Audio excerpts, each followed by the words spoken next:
All right, in this video we're going to add the light colors to our flower practice and also do the crayon resist on the side. You can see in the final practice how it's really light on the side here and it's really light over here. We're going to do that using a crayon and the crayon resist technique that we learned in our technique practice. So let's go ahead and start with that with your white crayon. You're going to get really close, and remember, you're going to push a little harder than you think you need to. Now, to decide where to put the highlights, you look at your reference picture and see where it's the brightest. So it would be a good idea over here on this right flower to do some light pressure white. Over there, I'm going to do a little white highlight around the side of this petal, and I'm going to do a little white highlight right here on this petal. I know that this one and that one are just to separate it from the other petals, and then this will help to create some of that transparency. So let's go ahead and get started. I'm going to start over here on this big guy that's right behind that middle petal, and I'm going to just push kind of hard and create a little white line following the curve of the petal up.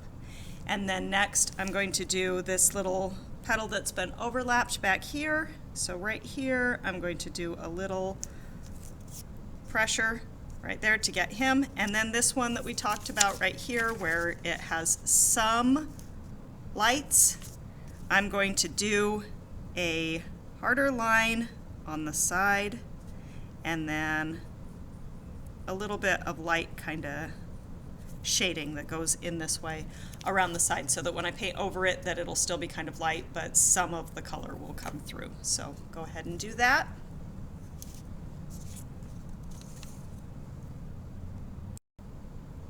Alrighty, y'all.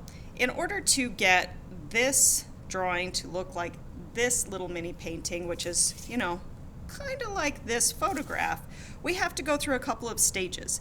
And the first stage is what we're going to do right now, and it's the stage of doing the lights underneath. So for our lights underneath, we're going to paint a really light pale pink, and we're going to do some yellow on the stem and a little yellow sploosh in the middle to help with this look. After we do that and it's dry, the next step is to do the darks. Right? So in the places you can see in the painting where it's dark, we'll be painting in just the darks right on top of the pink. And then after that is dry, then we do the next step, which is the details and the gradient, and then we're done. So again, like I said, we're going to start today with just the pale light areas and then let it dry. So in order to get your paint so that it is very, very light and ready to go, you have to use a lot of water. So today we're using the little brush because we're making little paintings and we don't want to get all over the place. So for our little paintings today, we are actually going to use yellow. What? Yellow for the first time. So I'm going to take my paintbrush and I need to drip a little water in the yellow, just a little bit, just like that, where it's just water. And you see how when I lay it down on the watercolor, I just let the water fall in. That's the way to do it. And then I'm going to go over here and put a little water in the red, just like that. And then also I'm going to use a tiny bit of blue today, so I'm going to put a little bit of water in my blue.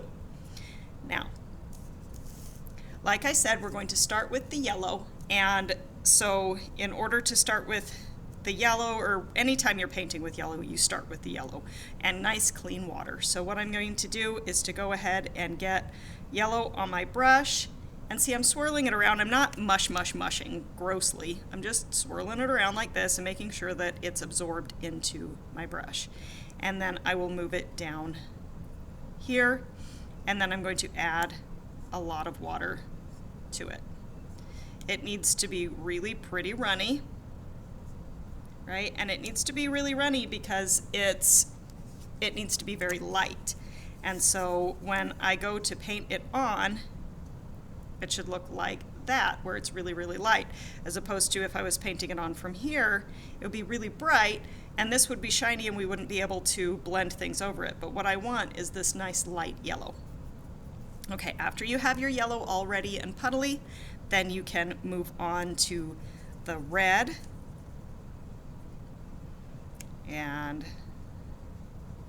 we need more volume of mixed red, but less pigment in the red. I think we'll need a little bit more than that, but it can't be real bright. It needs to be even lighter than the yellow. So if you look at this on here, you can see that's what we're aiming for, is just this really light pink, because it's for your lightest areas.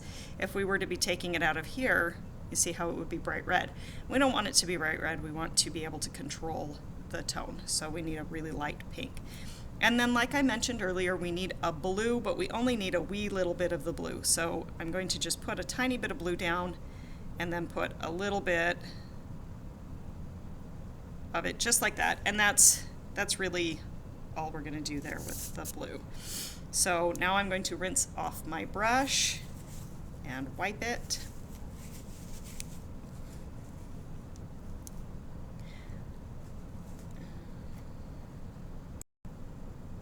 All right, now it's time to start painting on your flower with your pink paint. So with my non-dominant hand, I'm holding the painting down so that it stays still and I can have control. Folded up inside of my non-dominant hand is my paper towel so that I'm able to dry off and clean my brush. Now I have already wiped my brush off. It's been washed in the water like this and then just wiped off so that it's nice and pointy and ready to absorb the water or the paint. I'm going to dip the brush into the paint, making sure that it's fully saturated, and then I wipe it on the side so that it's not drippy. Next, I will start over on the left side and paint over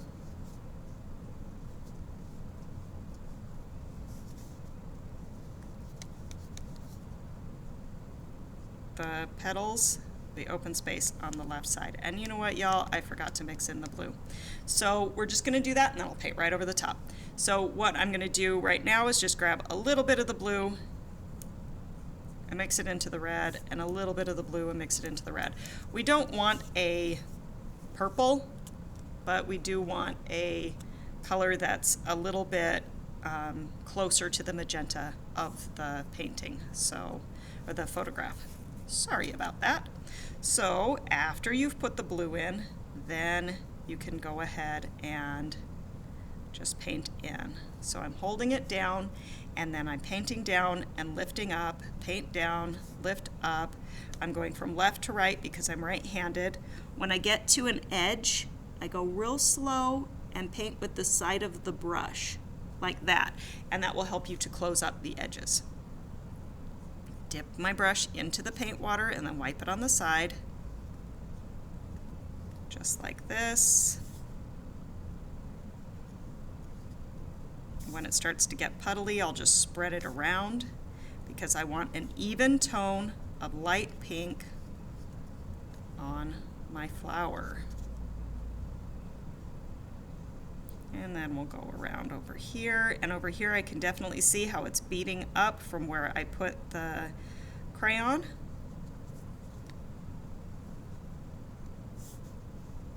And then just painting down using the very tip of my tiny brush when I need to. I also hold this side down with my pinky while I paint, which helps me to be able to move my hand around and keep the paper holding still. So I use that to hold the paper still. Now I need to paint this little petal down here. I need to paint the petals that are back here, but don't paint on the stem. All right, so then I've got the pink all painted in, so lovely. And then I can wash off my brush. All right, now it's time for the yellow. We're gonna go ahead and do the yellow when it's a little bit dry, but not super duper dry. Okay, so the pink needs to be kind of still wet, but not really, really dry. And we're going to do the yellow on the stem. And the yellow on the stem is going to create the highlight for the side, and then we're also going to put a little bit of yellow in the base area so that we can have this kind of orange-ish tone. So first I'm going to rinse off my paintbrush, wipe it on the side, and then wipe it on my paper towel just like I've been doing. When I do that, I'm pointing the brush, and that helps it to be more precise. And I'm going to dip it in the yellow and then wipe it on the side again because that helps it to be pointier and more precise.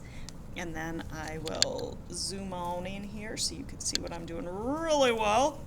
All right, and I'm just going to use my brush and paint down like this and fill in the stem gently with yellow.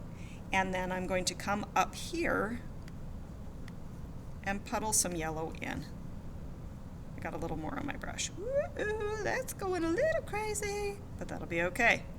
Right, you can see it like all over the place, and that's going to be okay because in my photo reference I can see that there's yellow, like this orangey yellow undertone. Now if it starts to go a little crazy, you wipe off your brush